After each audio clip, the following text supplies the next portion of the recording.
जय गुरु जी संगत जी, गुरु जी के परिवार, गुरु जी टुडे ब्लेसिंग्स में आपका स्वागत है। चैनल पर नए हैं तो चैनल को शेयर करें और सब्सक्राइब करें और साथ में लगे हुए बेल आइकॉन के बटन को प्रेस करके ऑल पर क्लिक कर दें ताकि डेली अपलोड होने वाले गुरु जी की सत्संग और ब्लेसिंग संगत जी आप तक पहुंच सके। संगत जी, अगर आप अपना सत्संग गुरु जी के प्यारे से चैनल पर अपलोड करवाना चाहते हैं, पूरी दुनिया की संगत के साथ शेयर करना चाहते हैं, तो डिस्क्रिप्शन बॉक्स में दिए हमारे व्हाट्सअप नंबर पर आप अपना सत्संग वॉइस मैसेज के रूप में रिकॉर्ड करके हमें भेज सकते हैं ताकि हम गुरु जी के इस प्यारे से चैनल पर आपका सुंदर सा सत्संग अपलोड कर सके। जय गुरु जी। संगत जी, आज का सत्संग बहुत प्यारा सत्संग है कि जब गुरु जी आपके जीवन में आते हैं, आपके जीवन गुरु जी की एंट्री होती है तो आपके जीवन कैसे चेंज हो जाता है। एकदम खूबसूरत तरीके से गुरु जी पूरे जीवन को बदल देते हैं। कुछ ऐसा ही सत्संग बहुत प्यारा सा है जो हमारे साथ शेयर किया डॉक्टर रेनू ने गुड़गांव से। हाँ जी, डॉक्टर रेनू ने गुड़गांव से हमारे साथ सत्संग शेयर किया। मैं दिल से उनका शुक्राना करता हूँ कि उन्होंने गुरु जी से आज्ञा लेकर गुरु जी के इस प्यारे से चैनल पर अपना सुंदर सा सत्संग शेयर किया। चलिए सत्संग स्टार्ट करते हैं। जय गुरु जी। जय गुरु जी। शुक्राना गुरु जी, जो आज आपकी कृपा से मुझे सत्संग करने का मौका मिला। जय गुरु जी। संगत जी, अगर मुझसे कोई गलती हो जाए तो प्लीज़ मुझे माफ़ कर देना। जय गुरु जी। शुक्राना गुरु जी। मैं आज अपना सत्संग शेयर करने जा रही हूँ फर्स्ट टाइम। एक्चुअली इससे पहले मैंने अपना सत्संग शेयर नहीं किया था। एक्चुअली गुरु जी की आज्ञा ही नहीं हुई इससे पहले। तो उम्मीद करती हूँ कि गुरु जी मैं ये सत्संग पूरी तरह से कंप्लीट कर पाऊँ।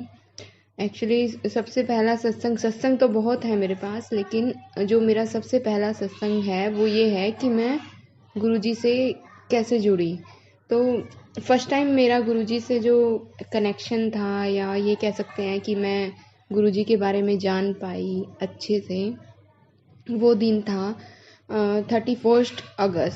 31 अगस्त को मेरे मन में एक स्टेटस देखकर ये ख्याल आया कि ये गुरुजी क्या कहते हैं।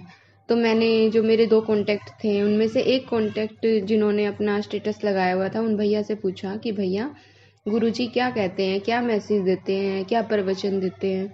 तो उन्होंने मुझे बताया कि गुरुजी साक्षात शिव हैं और वो चोला छोड़ चुके हैं। उस टाइम पे मुझे चोला छोड़ने का मतलब भी समझ में नहीं आया था, लेकिन धीरे धीरे फिर मुझे चीज़ें, जब मैंने सर्च करनी स्टार्ट की यूट्यूब पे, तो मुझे समझ में आने लग गया कि क्या है।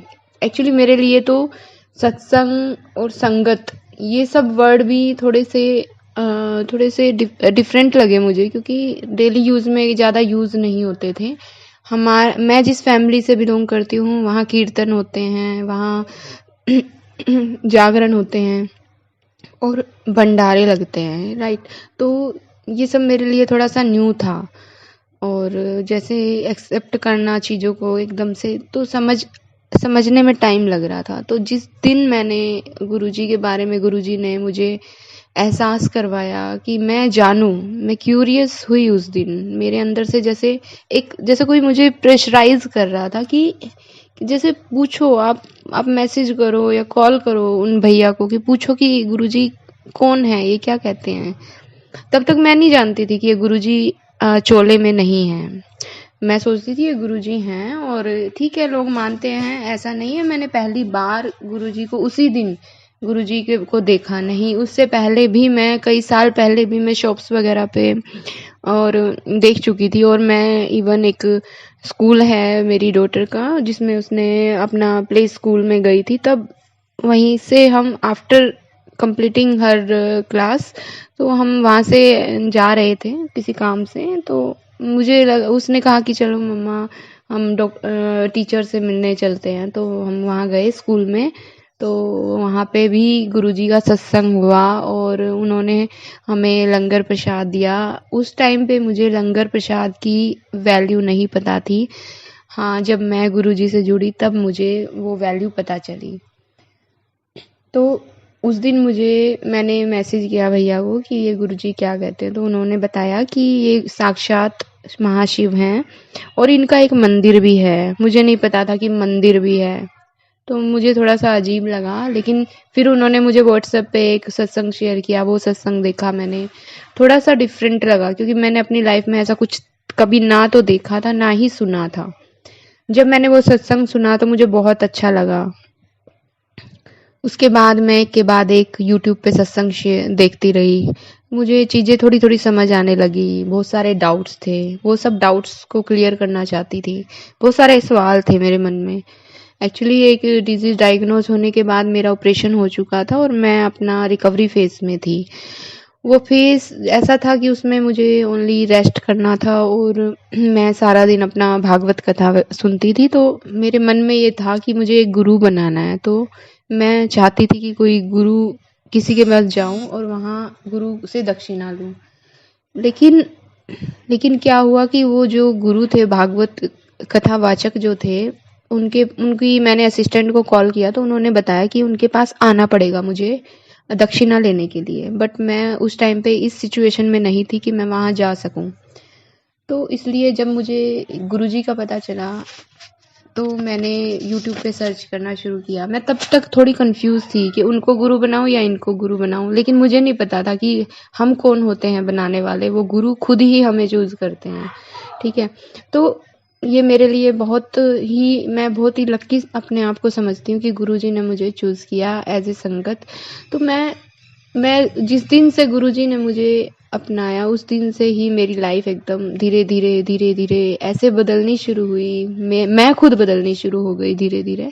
जो मैं पहले थी और जो मैं आज हूँ और जो मैं गुरुजी आगे मुझे बना देंगे, मैं बिल्कुल ही डिफरेंट हूँ और मैं बहुत खुश हूँ इस चीज़ के साथ। तो ये था मेरा सत्संग संगत जी कि मैं गुरुजी से कैसे जुड़ी। ये जुड़ाव था उस दिन से, ये मेरा फर्स्ट डे था और उसी दिन जिस दिन मैंने गुरुजी के बारे में जाना, यूट्यूब पे सर्च किया पहली बार, यूट्यूब पे उनकी वीडियोस सुनी और देखी, उनके सत्संग देखे, उसी रात को मुझे गुरुजी ने दर्शन दिए। पहले एक बहुत ही डल चोले में, तो मेरे मन में ये ख्याल आया सपने में ही कि गुरुजी इतने डल चोले में क्यों हैं। रिसेंटली गुरुजी ने एक बहुत ही ब्राइट रेड कलर के चोले में मुझे दर्शन दिए उसी टाइम पे। तो ये हमारे गुरुजी ने मुझे उस टाइम पे ब्लेस किया। मुझे ये इस चीज़ की वैल्यू भी तब पता चली, बाद में पता चली, तब नहीं पता चली। तब मुझे लगा कि हाँ, मैं डेली उनकी आज पूरे दिन से उनकी वीडियो सुन रही हूँ, उनकी वीडियोस उनके बारे में सुन रही हूँ, पूरे दिन से मैं उनके बारे में ही सोच रही हूँ। तो मैं भी हो सकता है इसलिए वो मेरे सपने में आए। मैं नहीं जानती थी तब तक कि क्या सपने में आना क्या होता है, क्या ब्लेस करना होता है। हाँ, उसके बाद से मेरी जर्नी जो शुरू हुई है उसका सत्संग मैं ज़रूर शेयर करूँगी। शुक्राना गुरुजी, अनंतम अनंतम शुक्राना गुरुजी। और शुक्राना हर उस संगत का जो संगत यूट्यूब पे अपने सत्संग शेयर करती है, क्योंकि वो सत्संग सुनने के बाद ही मैं तो कहूँगी मेरा कनेक्शन हुआ ही गुरुजी से इसलिए है, क्योंकि वो कनेक्शन स्ट्रॉन्ग इसलिए होता चला गया क्योंकि गुरुजी ने हमें जो ये एक बहुत बड़ी एक संजीवनी बूटी जो की तरह की जैसी एक सत्संग जैसी जो एक औषधि है वो हमें दी हुई है। तो पुरानी संगत का भी बहुत बहुत शुक्राना, क्योंकि जब उनके मुंह से जब हम ऐसे सुनते हैं ना कि गुरुजी ऐसे थे, हम ऐसे आते थे, गुरुजी कैसे बिहेव करते थे, कैसे बातें करते थे, तो माइंड में एक पिक्चर चलती है कि हाँ मतलब ऐसे ही वो लोग ऐसे मंदिर में बैठे होंगे, ये बात हो रही है, मतलब बिल्कुल जो वो बोल रहे होते हैं सत्संग में मेरे माइंड में तो बिल्कुल लाइक एक पिक्चर चल रही होती है। तो मैं तो सच बताऊं कि मैं बहुत मतलब बाय हार्ट एकदम कनेक्टेड हो गई हूँ गुरुजी से। और हर एक संगत गुरुजी से कनेक्टेड हो, सब गुरुजी की कृपा सब पे बनी रहे, हम सब ही गुरुजी के बच्चे हैं। जय गुरुजी, शुक्राना गुरुजी, अनंतम अनंतम शुक्राना गुरुजी।